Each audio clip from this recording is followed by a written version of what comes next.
बचपन से ही श्री कृष्ण को माखन खाने का बहुत शौक था। जैसे जैसे वह बड़े हुए, उनका माखन खाने का शौक भी बढ़ता गया। वह अपने घर में ही माखन को चोरी कर लिया करते थे। श्री कृष्ण की मां यशोदा माखन को मिट्टी की हांडी में डालकर लटका देती थी ताकि कृष्ण का हाथ वहां तक ना पहुंचे, लेकिन श्री कृष्ण और उसके दोस्त हार मानने वाले नहीं थे। एक दिन यशोदा मां माखन को मिट्टी की हांडी में डालकर लटकाकर चली गई। फिर श्री कृष्ण और उनके दोस्तों ने मिलकर युगत लगाई और एक दूसरे के ऊपर चढ़ते हुए कृष्णा माखन की हांडी तक पहुंच गए।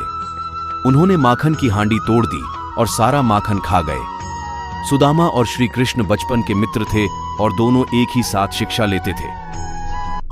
सुदामा बहुत गरीब था, वह ब्राह्मण था, इसलिए वह दिन भर में 5 घर से भिक्षा मांगकर अपना और अपने परिवार का पेट पालता था।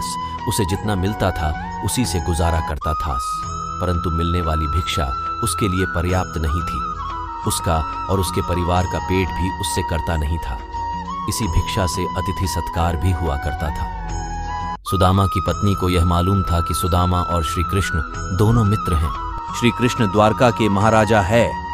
अगर सुदामा उनसे सहायता मांगेगा तो कभी भी ना नहीं करेंगे।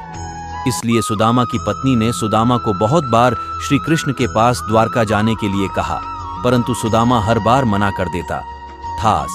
परंतु बहुत ज्यादा पर्यटन करने के बाद सुदामा मान जाता है और वह द्वारका के लिए निकल जाता है। उस समय उसके पास कोई साधन नहीं था। वह अपने पैरों पर चलता हुआ द्वारका की ओर बढ़ रहा था। वह संकोच और लज्जा से भरा हुआ द्वारका की ओर निकल पड़ा।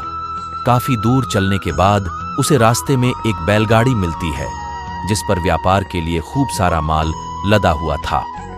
मुरारी ने सुदामा को द्वारका चलने के लिए मना लिया। गाड़ी पर बैठकर दोनों द्वारका के पास पहुंचे। वहां पहुंचते ही बैलगाड़ी वाले का धन्यवाद करके आता हूं। सुदामा मंदिर के पीछे उसका धन्यवाद करने के लिए वहां गया तो वहां पर कोई बैलगाड़ी नहीं थी और ना ही कोई मुरारी था। उसे कुछ समझ नहीं आ रहा था। वह सोच रहा था कि एक क्षण पहले वह मुरारी से बातचीत कर रहा था, परंतु दूसरे चरण में यहां पर कोई भी नहीं है। सुदामा समझ गया था कि उसके मित्र श्री कृष्ण की ही कोई लीला है। वास्तव में ऐसा ही हुआ। जब दोनों की मुलाकात हुई तो वह दोनों मुरारी की घटना पर मुस्कुरा रहे थे। एक बार की बात है कि यमुना नदी में एक मीठे पानी की झील में एक जहरीला सांप रहा करता था जिसका नाम कालिया था। कालिया इतना जहरीला था कि धीरे धीरे उसका जहर यमुना नदी के पानी को भी जहरीला बना रहा था। एक दिन उस नदी के किनारे पर एक गाय चराने वाला गया और उसने उस नदी से पानी पीना शुरू कर दिया। पानी पीते ही उस व्यक्ति की मौत हो गई। जब श्री कृष्ण को इस बात का पता चला तो कृष्ण ने अपनी शक्ति से उस मरे हुए व्यक्ति को दोबारा से जिंदा कर दिया।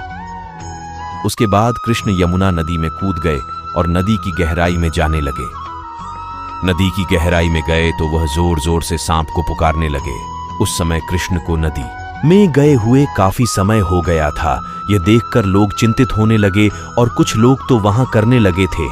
उसके बाद कालिया सांप नदी के अंदर से बाहर निकलने से नाचने लगे थे कि कालिया सांप के मुंह से खून निकलने लगा। जब यह बात कालिया की पत्नी को पता चली तो वह श्री कृष्ण के सामने कालिया के जीवन की भीख मांगने लगी। श्री कृष्ण ने कालिया सांप को जमुना नदी को छोड़कर रामायण का द्वीप में जाने के लिए कहा और उसे यह आश्वासन भी दिया उन पर कभी भी गरुड़ हमला नहीं करेंगे, क्योंकि उसके सिर के ऊपर कृष्ण के पैरों के निशान छप चुके हैं। यह सुनकर कालिया सांप बहुत ज्यादा खुश हो गया और फिर वह अपनी पत्नी के साथ यमुना नदी को छोड़कर वहां से दूर चला गया। इस प्रकार श्री कृष्ण ने कालिया सांप से गांव वालों की रक्षा की। एक गांव में 8 वर्ष का सूर्य नाम का एक बेहद दुर्लभ बालक था। उसका परिवार का व्यवसाय लकड़ी काटना और उन्हें बाजार में बेचना था। एक दिन सूरज यमुना नदी के किनारे पर लकड़ी काट रहा था। एक पेड़ की सूखी टहनी यमुना नदी की ओर झुकी हुई थी। सूरज की खास बात यह थी कि वह कभी भी हरी भरी टहनी को नहीं काटता था। उसने देखा कि जो टहनी यमुना नदी में गिर गई और सूरज ने भी उसी टहनी को बचाने के लिए यमुना नदी में छलांग लगा दी। यमुना नदी का बहाव बहुत ज्यादा तेज था क्योंकि वह मौसम बारिश का मौसम था। सूरज काफी देर तक नदी से बाहर निकलने के लिए प्रयास करता रहा, परंतु उस धारा में खुद को बहने से न रोक सका। काफी मेहनत करने के बाद भी वह सफल नहीं हो सका था और नदी के बहाव के साथ ही बहता गया। उसने मदद के लिए श्री कृष्ण को पुकारा। उससे पहले अपने लिए निजी हितों के लिए कभी भी श्री कृष्ण को याद नहीं किया था। श्री कृष्ण भी अपने भक्त की पुकार सुनते ही नदी के किनारे पर पहुंच गए। उन्होंने देखा कि सूरज बेहोश और अचेत अवस्था में है। उन्होंने सूरज को नदी से निकाला, नदी के किनारे पर लिटा दिया। सूरज की आंखें बंद थीं, परंतु उसको